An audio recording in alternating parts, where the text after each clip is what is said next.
جس دن ہمارے نبی کا انتقال ہو، یافور جانور کو کیا پتا کون زندہ اور کون اللہ کے پاس چلا گیا، اس کو کیا پتا۔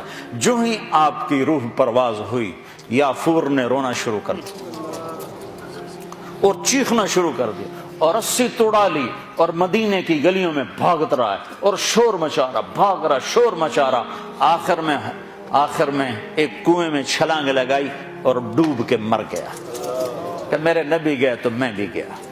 آپ کی 4 اونٹنیاں تھیں جن پر آپ نے سواری فرمائی، عزبا، شہبا، جدعا، قصوا۔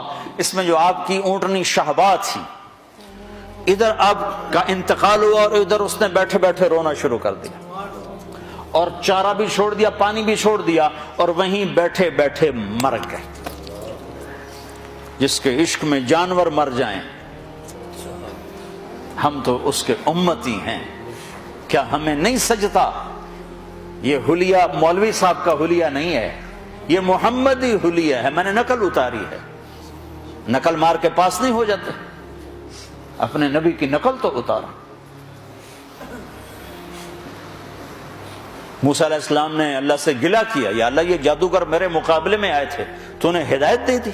وہ جادوگر جو آئے تھے فرعون کے بلانے پر، تو سارے کلمہ پڑھ گئے اور فرعون نے ان کو شہید کیا تو جنت میں چلے گئے۔ موسیٰ علیہ السلام نے ویسے پوچھا، یا اللہ یہ تو میرے مقابلے میں آئے تھے، ان کو ہدایت کیسے مل گئی؟ کہ موسیٰ تیرا روپ دھار کے آئے تھے، مجھے اچھے لگے، میں نے تیری نقل۔ تو جو میرے نبی کی نقل اتارے گا،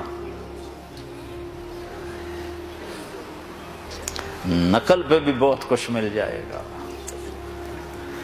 بھائیو ہماری ایک پہچان ہے، پاسپورٹ پہچان ہے کہ نہیں؟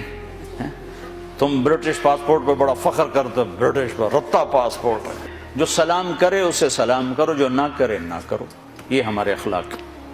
جو مسکرائے اس کے سامنے مسکراؤ، جو آنکھیں دکھائے اس کو وٹا دکھاؤ، یہ ہمارے اخلاق۔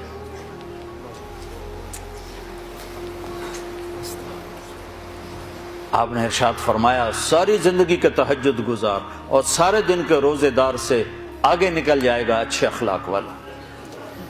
چونکہ یہ مارکیٹ میں سودا ہے نہیں، اور سارے اخلاق کا نچوڑ ایک چیز بتاتا ہوں، یہ زبان قابو میں رکھو، سارے اخلاق قابو میں آ جائیں گے۔ مظفر آباد کشمیر میں ہماری جماعت تھی تو وکلاء کا وفد آیا ملنے، میں نے آدھا پونا گھنٹہ بات کی تو پھر ایک وکیل صاحب کہنے لگے، جی ایک نصیحت کر دیں، آپ کی بہت ساری نصیحتیں سنی ہیں، ایک نصیحت کر دیں۔ تو میں نے، اب مجھے دیکھو، میں نے کہا یہ زبان قابو میں، کہا